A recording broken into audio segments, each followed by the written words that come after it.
Please join me in a moment of centering silence.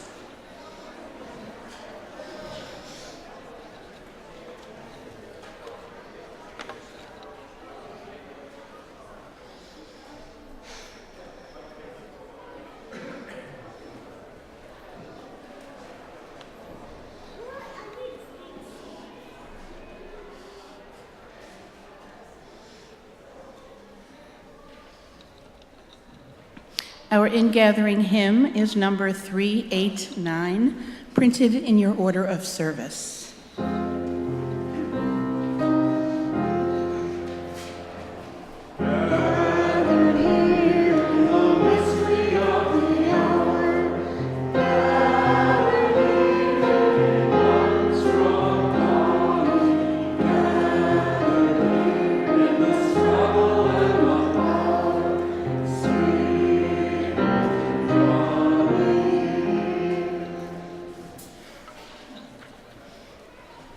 Good morning.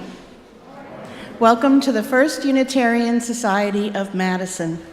This is a community where curious seekers gather to explore spiritual, ethical, and social issues in an accepting and nurturing environment. Unitarian Universalism supports the freedom of conscience of each individual, as together we seek to be a force for good in the world. My name is Dorrit Bergen, and on behalf of the congregation, I would like to extend a special welcome to visitors. We are a welcoming congregation, so whoever you are and wherever you are on your life's journey, we celebrate your presence among us.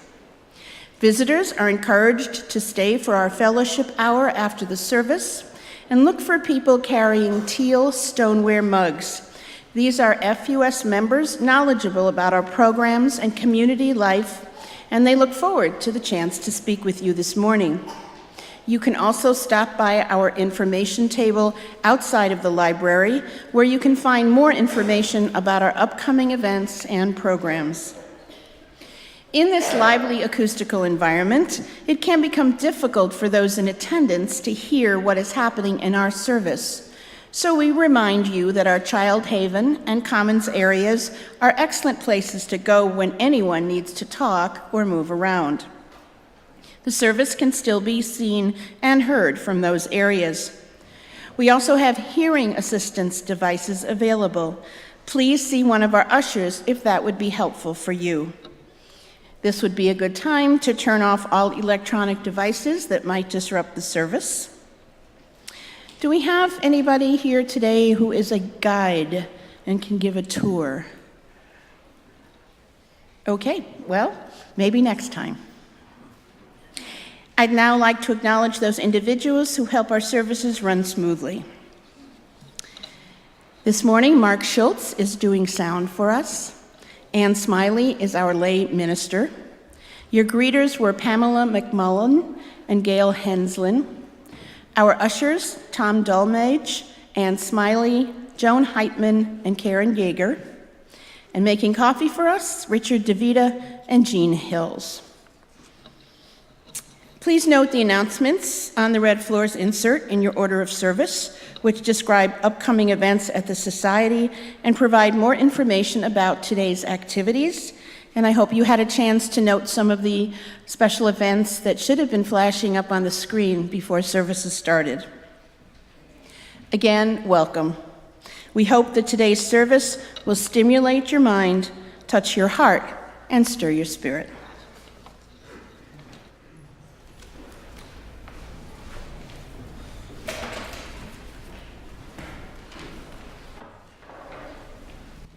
We're going to play a song called Listen to the Breeze by Chiwaniso Marare. And Chiwaniso Marare is a woman from Zimbabwe, Africa.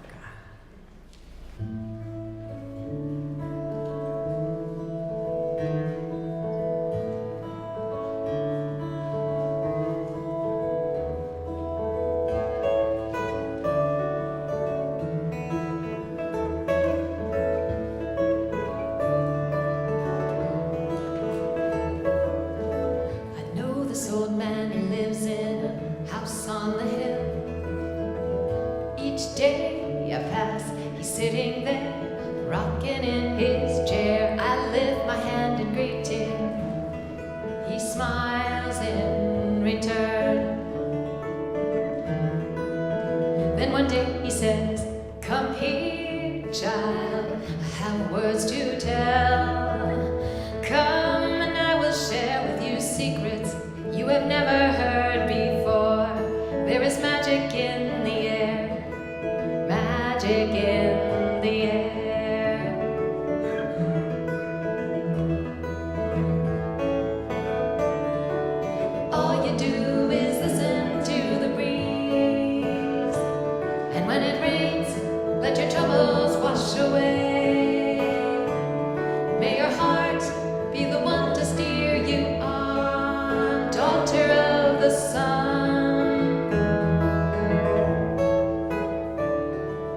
He says, child, there is wisdom in letting go of that within your life, bringing you burden. Take each day as it comes, and each lesson it brings. Here is what I know. There is a part of you, perfect and pure, a part of you that shines beyond this world. And there is a part of every person you know that lights your way. And all you do is listen to the breeze, and when it rains, let your troubles wash away. May your heart be the one to steer you on, daughter of the sun.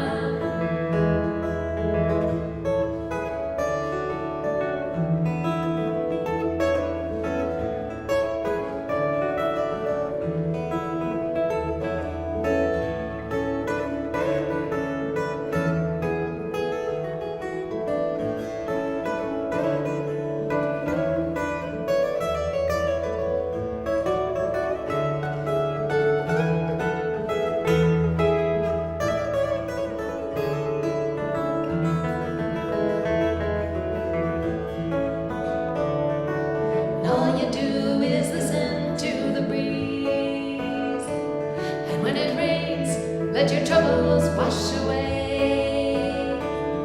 May your heart be the one to steer you on, daughter of the sun, daughter of the sun. And all you do is listen to the breeze.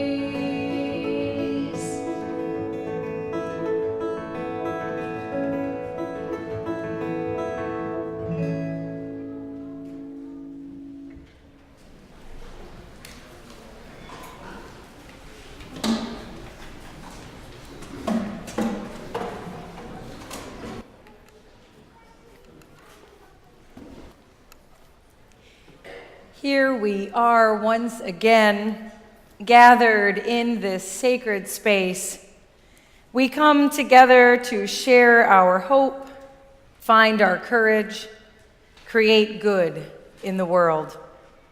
The prophets of all traditions and times have taught that we are called to mercy, generosity, and mutual care, that to be great is to serve.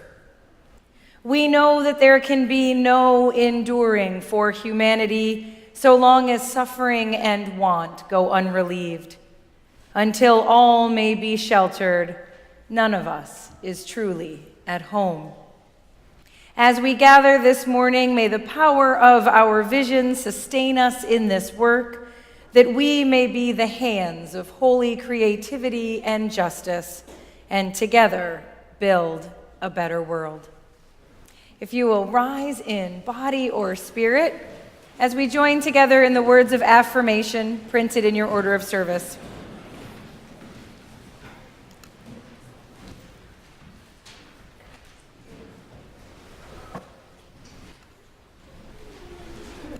All that we have ever loved and all that we have ever been stands with us on the brink of all that we aspire to create, a deeper peace, a larger love, a more embracing hope, a deeper joy in this life we share.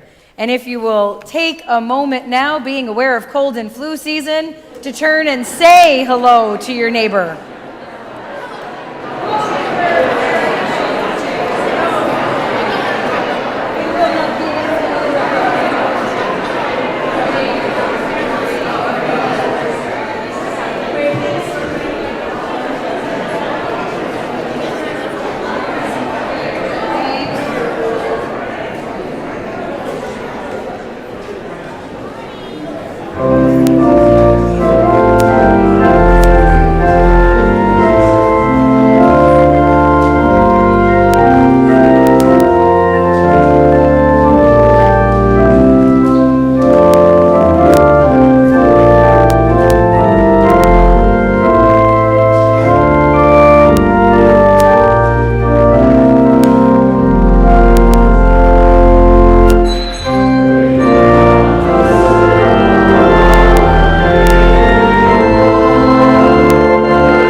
Please be seated.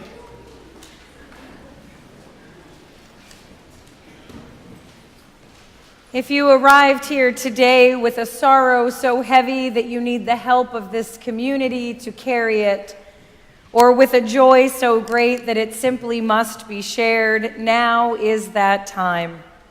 The sharing of joys and sorrows is our time in the spirit of acceptance and support to share with one another some special event or circumstance that has affected your life or the life of a loved one in recent days or weeks. As you share, please remember that our listeners are not only the people in this room, as our services are streamed live. So for the next few minutes, anyone who wishes is invited to step to the front of the auditorium, light a candle using the microphone provided by Anne, our lay minister, briefly share with us your message. You may also come forward and wordlessly light a candle, and if for any reason you cannot come forward, just raise your hand and Anne will bring the microphone to you. Anne, I'd like to begin, if you would light a candle for all those impacted by the tragedy of the past week in Florida. And then I'd like to next light a candle for 2 Meeting House tour guides who underwent surgery recently, Nancy Wormuth and Bruce Gregg, who is not a member of the congregation, but is one of our most stalwart guides. He had open heart surgery a month ago. And I now open the space for the sharing of your sorrows and your joys.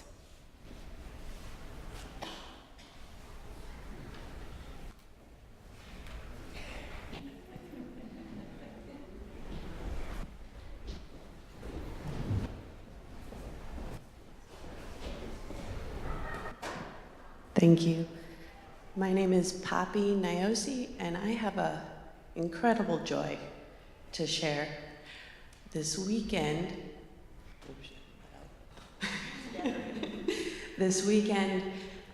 my husband and I were able to travel to Milwaukee to a friend's house for a dinner party. And that doesn't sound all that exciting, except that a year and a half ago, she was diagnosed with stage 4 colon cancer at 45 years old, and you don't think about that. So we didn't know if we'd have her in a year and a half, and she has no sign of cancer in her body right now. After all of her chemo and surgeries, she's overcome, and it's amazing, so I just had to share that. Great.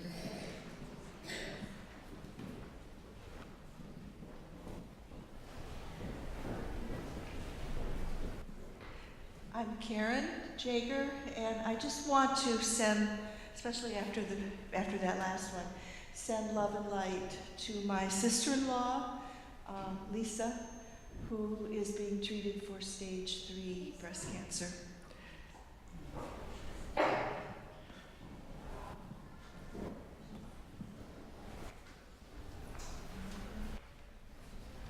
can bring it to you too. Anybody?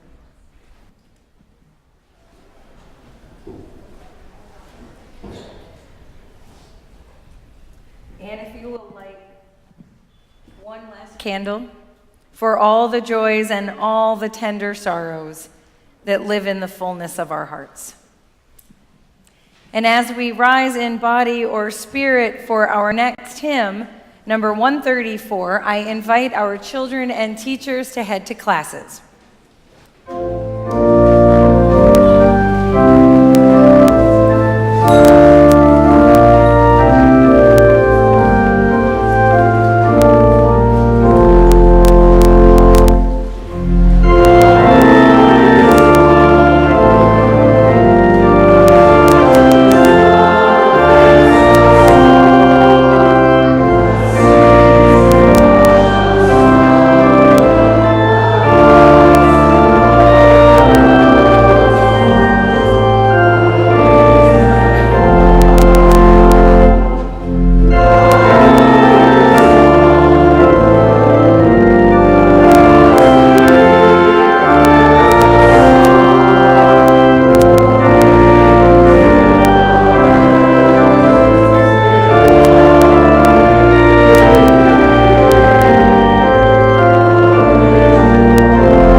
seated. Our reading today from M.J. Ryan. My friend Kathleen is an elementary school principal in California, which is rated 47th out of 50 states in funding per student. I've known her for 15 years and have watched her gracefully ride all kinds of change in public education. When I asked her how she's managed to adapt so well, she immediately started talking about her networks. Well, she said, I regularly call a dinner meeting with other principals in the district. I call it the Prin Din. We talk over ideas, brainstorm responses to things coming from above, offer resources to one another. And I rely heavily on my parent council at school to provide guidance to me in areas that I don't know as much about. I've created a network of support staff at school. Those of us there's only one of: the librarian, the janitor, the secretary, and me. We regularly meet to deal with the issues we have in common. They see things I don't. Finally, I've created a network of learning for and with my teachers by gathering people I know in the private sector who do leadership development and invite guest speakers in on educational theory so we can keep up. I have always thought of network as a dirty word, as it seemed to involve talking to random strangers at cocktail parties. Those things never did a thing for me. But Kathleen helped me see that we are all embedded in various networks already, and that when we're going through a change, tapping those networks for guidance, for ideas on what you need to be learning, for their take on coming trends, among many other things, is crucial. I have always liked to think of myself as a lone wolf. But if I really think about it, I have several networks: friends, trainers, parents, clients. Don't just network in times of need. We all need to stay connected to others as much as possible. We need folks we can rely on, advocates out there in the world. Call it a clan, call it a network, call it a tribe, call it a family. Whatever you call it, whoever you are, you need one.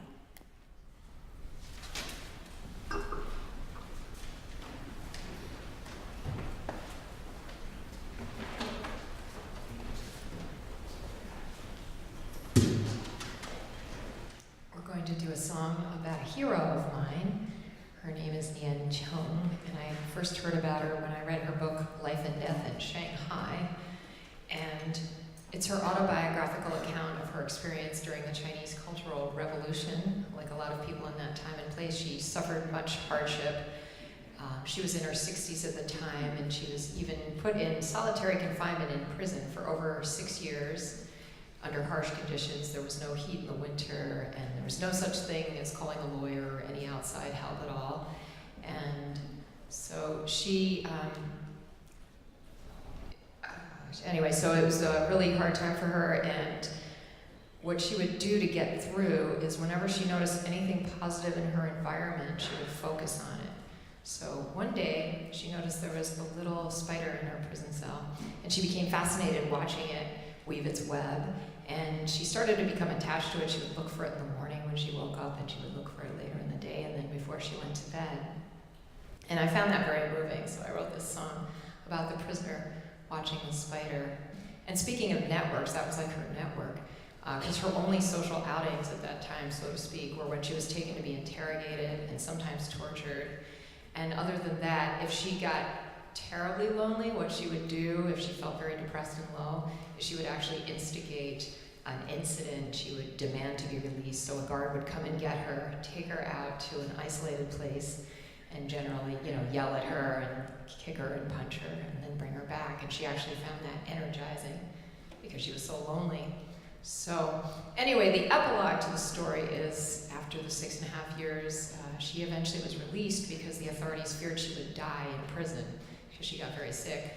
and they thought she'd live maybe a few months, but she went on to live 8 more years in China, and then she was able to come here to visit relatives, and then she took that opportunity to stay in the US and become a citizen. Her friends recommended that she write her memoir, so she did, and to her astonishment, it was published and became a bestseller, and she went around all over the place lecturing and lived into her mid-90s. And I, found the book at random in the library, loved the book, and wrote the song, and then I wanted to release it on an album. So I wrote to the publisher for permission, got a handwritten note from Nian Ching herself several weeks later, and she said, gave me her blessing, said she'd like to meet me. So I went to Washington, D.C. and met her, and played her the song. And then she took me out for Chinese food, so as you can imagine, she knew how to order some Chinese food. And we became friends and pen pals. And I met her when she was in her early 90s. She was sharp as a tack, living on her own, driving. And as I said, she lived to her mid-90s. And at one time, she only had that network of a spider. It's just an amazing story of perseverance. So here's the song.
Shifting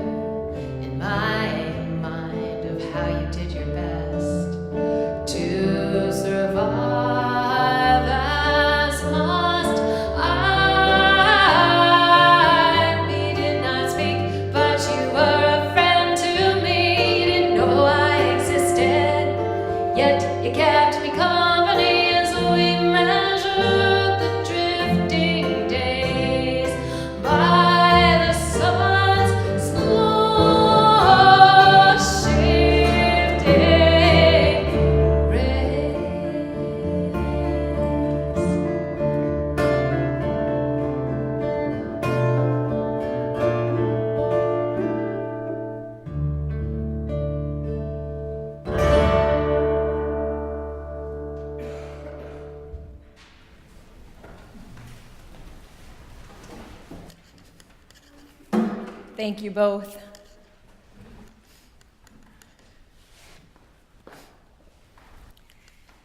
There's a story about a monastery somewhere in Europe that is perched high on a cliff hundreds of feet in the air. The only way to reach the monastery is in a basket, and that basket is pulled to the top by monks who hand over hand reel in the basket by muscle power alone. The ride up the steep cliff is absolutely terrifying. Once a visitor became exceedingly nervous about halfway up the cliff when he noticed that the rope, the only thing holding him in that moment, was somewhat old and frayed. With a trembling and clearly anxious voice, he asked the monk who was riding with him how often they changed the rope. The monk simply shrugged, thought for a moment, and answered, "Whenever it breaks." I think of this story when I am in one of those moments when I can't stand another instance of change. I am going to keep everything exactly the way it is now, thank you very much, and I'll worry about it when the rope breaks. Yet I know in the back of my mind that the rope is always breaking. Change is a constant, and it is happening in more complex and shifting ways at faster rates all the time. So I've been trying to prepare myself as best as I can for the changes about to happen here at First Unitarian Society.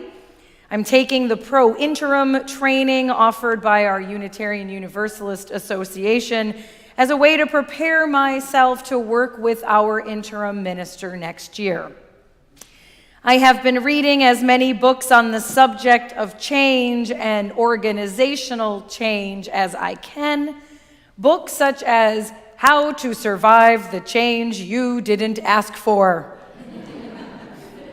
Emergent Strategy, How You Shape Change and Change the World, Reinventing Organizations, and one I never thought would be on my nightstand, Team of Teams, New Rules of Engagement for a Complex World. This last one was written by General Stanley McChrystal, who's perhaps best known as the commander of the U.S. and coalition forces in Iraq during the war against al-Qaeda. The lessons he learned during those years, as well as a lengthy study of organizational history, was the beginning of Team of Teams. The challenges McChrystal and others faced were unlike those of any previous wars. He notes, on paper, the confrontation should have been no contest. We had a large, well-trained, superbly equipped force, while they were recruiting locals and smuggling in foreign fighters one by one through dangerous and unreliable methods. We enjoyed robust communication technology, while they were often dependent on face-to-face meetings and letters delivered by courier to minimize detection. Our fighters had persevered through the most demanding training in the history of special operations. Theirs had attended a smattering of various kinds of training scattered across the Arabian Peninsula. We could, at will, tap into an unmatched well of firepower, armored vehicles, cutting-edge surveillance. Their technology consisted of IEDs assembled in safe house basements from propane tanks and expired Soviet mortars. We were exemplary in our discipline, yet despite our pedigree, our gadgets, and our commitment, things were slipping away from us. We had to ask ourselves a deeply troubling question. If we were the best of the best, why were we unable to defeat an under-resourced insurgency? Why were we losing? What they discovered in answer to those questions was that they had to unlearn a great deal of what they thought they knew about how this fight and the world works. They needed to tear down familiar organizational structures and rebuild them along completely different lines, swapping their sturdy architecture for organic fluidity, because it was the only way to confront a rising tide of complex threats. They restructured from the ground up on principles of extremely transparent information sharing and decentralized decision-making authority.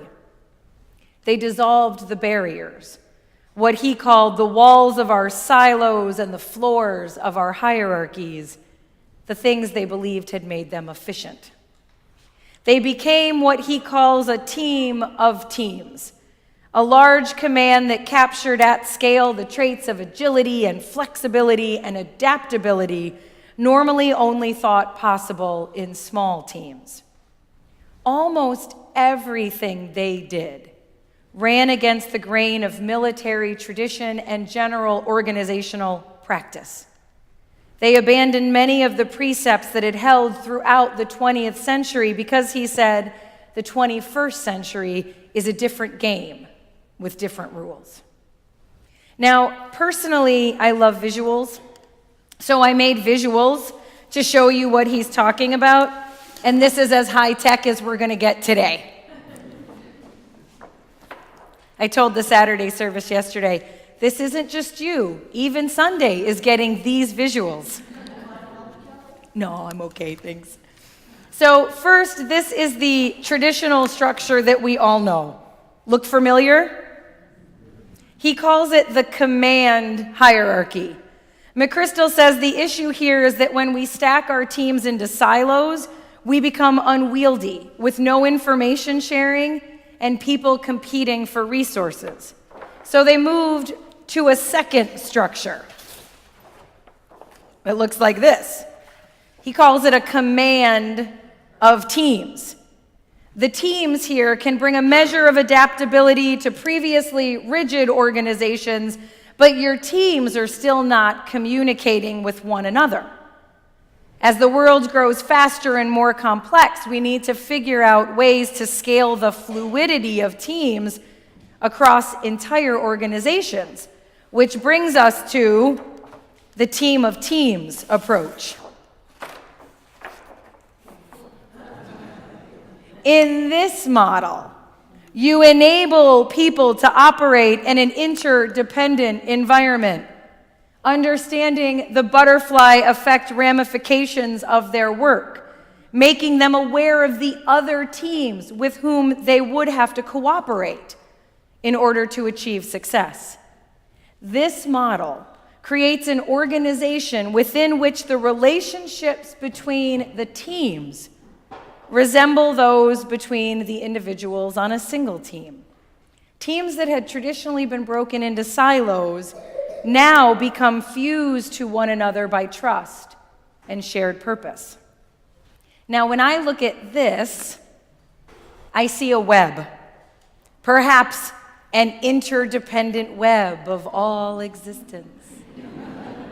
Sound familiar?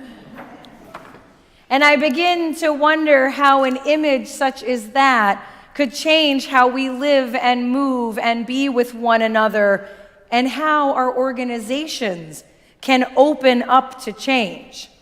Because knowing that you need to change and even wanting to change isn't enough. Without rewiring our thinking and looking at new models for ourselves and our organizations and the systems that support us, all we get is wishing and wanting and not a lot of movement and growth. So that image also brought to mind the ancient tale of Indra's web, which goes something like this. Imagine, if you will, a great net, spun with delicate intricacy, adorned with lovely jewels, stretching out in all directions. This is the magnificent web of the great god Indra. Indra's web is like that of a spider in intricacy and loveliness, but it is no ordinary weaving, for it spans the infinity of time and space. At each place where the threads of the web connect to each other, a single glittering jewel has been hung, And since the web is infinite in dimension, there are an infinite number of jewels that stretch out across the vastness of existence, suspended in and supported by the web, catching the light, twinkling like stars. When you look at one of the jewels, you notice that in its surface you see reflected all the other jewels in the web. It is an infinite process of reflection. Now, each sparkling jewel is a being, a human, a plant, an animal, each of us connected to every other in this interdependent web. Everything affects everything else. Any change in one jewel, in one being, in one person results in change, however slight, in every other. Think about what you might be sending out across this web. Whenever one strand is harmed, whenever there's a tear in the fabric, the entire web feels the hurt. And in the same way, every act of love, of repair, sends ripples through the infinite web, touching every jewel, every being, every life. This image of Indra's web helps me to understand what Thoreau called the infinite extent of our relations. This is interdependence, mutual dependence between beings. We know that it's a reality. We know that it is biology. It is a fact of our existence. Yet most of us are socialized toward independence, pulling ourselves up by our bootstraps, working on our own to develop, to survive, to win at life. Competition is the way we hone our skill and learn to feel proud about how much we achieve as individuals, and sometimes to actively work to bring others down in order to get ahead. And it just doesn't work anymore. This is what McChrystal learned, and how that giant organization figured out how to work interdependently, to embrace the complexity within us and within this web we share. And here is perhaps the biggest takeaway for you today. So if I have lost you along the way and you are now thinking about what you need to do the rest of the day, come back for just one moment. Building community is to the collective as spiritual practice is to the individual. Building community is to the collective as spiritual practice is to the individual. As Adrienne Marie Brown wrote, do you already know that your existence, who and how you are, is in and of itself a contribution to the people around you? Not because you do some particular thing, but simply because of the miracle of you. And that the people around you have contributions as well. Do you understand that the quality of your life and your survival, they are tied to how authentic and generous the connections are between you and the people you live with? Are you actively practicing generosity and vulnerability in order to make those connections strong? Generosity here means giving of what you have without strings or expectations attached, and vulnerability means asking for what you need. If you can do this, if you can build community as a spiritual practice, you will feel yourself in this web. You will feel yourself woven into the world. And when we are woven into the world, we will not want to sever any of the connecting fabric between ourselves and all the beautiful, sparkling jewels here with us. We will want to repair the web, knowing we are surrounded and held up by others also working on repair, and we will find possibility and courage and hope. So in 1 month's time, we will be joined by the UU minister and theologian and author Tandeka. I encourage you to attend her public lecture and to register for the weekend workshop. She is going to help us look at the brokenness in this web and help us begin to heal the broken places within us so that we can move forward in the work of repair. In an article she wrote for the UU World on healing community, she talks about the Buddhist monk Thich Nhat Hanh. And she says that he invented the word interbeing to describe the structure of this binding principle of our lives. In any and every human experience, he says, everything is present. Think of a piece of paper. Really look at it, and you will see that everything is there. You are there. You cannot point to one thing not there. Time and space and earth and rain and minerals, the rivers, the heat. Everything coexists with a sheet of paper. That is why I think the word interbe should be in the dictionary. To be is to interbe. You cannot be by yourself alone. A sheet of paper is, he concludes, because everything else is. Interbeing is our reality. The work begins when we listen and we notice that all these beings here with us are fellow jewels on the web, shining with a radiance and a brilliance that we barely notice. It begins when we wake up from the illusion of separateness and independence and notice more deeply that something is terribly wrong with our web. This model of being in the world doesn't work anymore. We need this. What my children said yesterday, Mom, is that a picture of chaos? I said it could be. We've got to try. We need to repair our web, and that is our collective spiritual work. To ask what we are helping to create. What vision are we living into? Who are our people, and how do we make our web larger and larger? If our structures were built on this model, if our leaders and lawmakers were living into a deep practice of interbeing, then we would not have prayers and heartfelt wishes being sent to grieving families. We would have policies and laws enacted that protect the most vulnerable among us.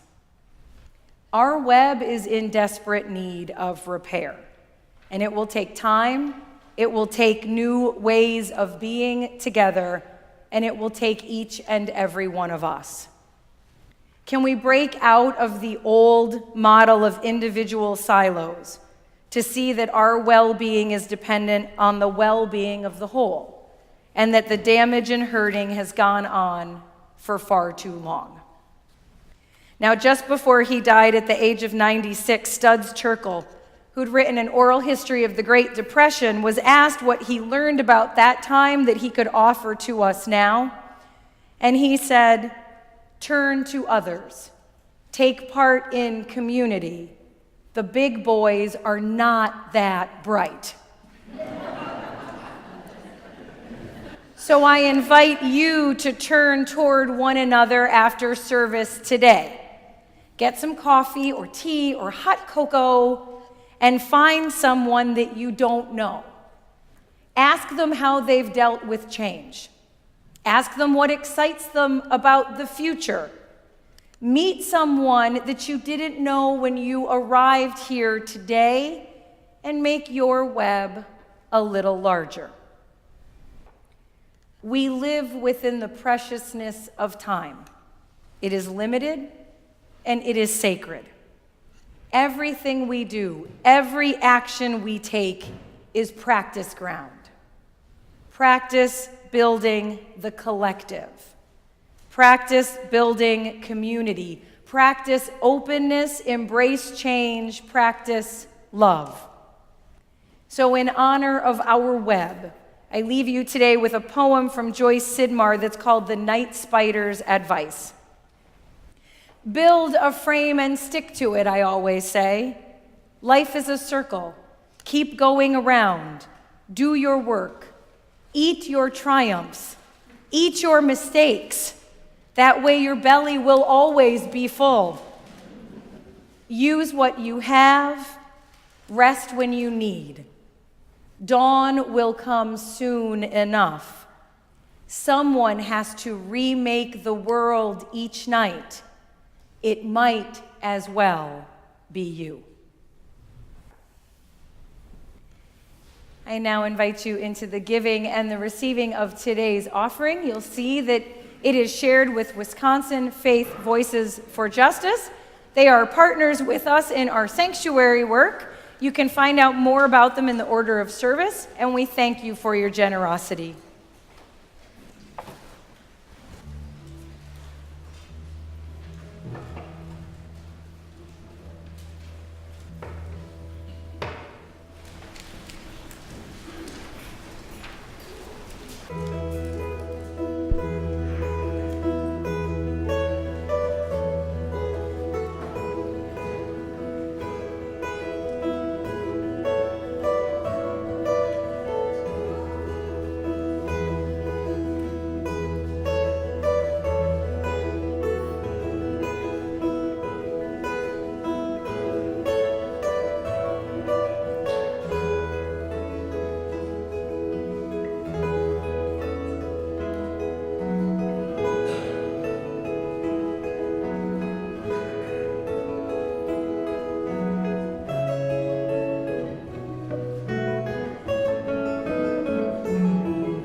Hello, I'm Larry Johnson. My wife, Pamela, and I became members of FUS about 15 years ago when we moved to Madison. Prior to moving to Madison, I participated in other spiritual communities for many years, but often stayed home on Sundays. When I came to FUS, I immediately felt at home. This was the place for me. Yes, it was the inclusiveness, social justice activism, embrace of spiritual exploration, and welcoming that resonated with me and keeps me here. I'm now involved with the Monday night men's group and sing in the society choir. Pamela has been a participant in Quest, co-facilitates the Thursday afternoon centering prayer group, and has been active in committee work. There is much more about this unique community that makes it home for me. You already know about the great music program, the very special RE curriculum, the many adult education opportunities, and the thoughtful messages from our ministers. Some of my favorite things about this community include the professional and caring staff, and yes, the book sales rack back in the Commons. I've read some thought-provoking books that I would not have otherwise encountered or considered. I like the songs we sing during the services. Sometimes they hum in my heart for weeks. An especially powerful song to me is number 346, Come Sing a Song With Me. When you or your partner are losing sleep at night because of life's fears and pains and changes, try singing or saying the words of that song, especially the opening line of the chorus, I'll bring hope when hope is hard to find. I believe in the hope and the supportive work of the First Unitarian Society, both within ourselves and in the larger community. FUS is a priority for us. We gladly give our time and our money for the current and future needs of FUS. We've always pledged in the past and upon retirement considered reducing our pledge. But we easily agreed to maintain our level of financial giving because of the importance of our commitment to FUS. We pledge to make our support steady and consistent. We plan on, and FUS plans for, our regular donation to enable the work of this community. It is a partnership that sustains the future. Now, if you pledge an amount with several zeros after the number, great. But know that any amount you can pledge and then give in a reliable, steady way assures that FUS will be here with and for you and our community. If you already donate without pledging, please consider formalizing your generosity to facilitate financial planning. Thank you for your thoughtful consideration about your money and the mission and sustainability of FUS. And now we will sing the closing hymn, number 131. Please rise.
Please be seated. You may have noticed in your order of service that our postlude is a very familiar hymn for many of us. It is number 1064 in the teal hymnal, Blue Boat Home. We invite you to join in and sing along. Until we gather again, may we honor the strength we find when many hearts and minds join as one, drawn on by a vision of how we yet may live in a world of joy and brokenness. We honor the dance of change in which we move, life and loss tied together, the turning seasons, sun and shade, each with their gifts. This is our beloved community. By its light, we honor the holiness within us and the holiness of our world. May its light shine on one and all, bringing love, kinship, and hope. Blessed be, and go in peace. We had the pleasure of seeing Peter Mayer perform this live last year right here, and so I said, Dave, we have to learn this song, and we'd love to have you join us.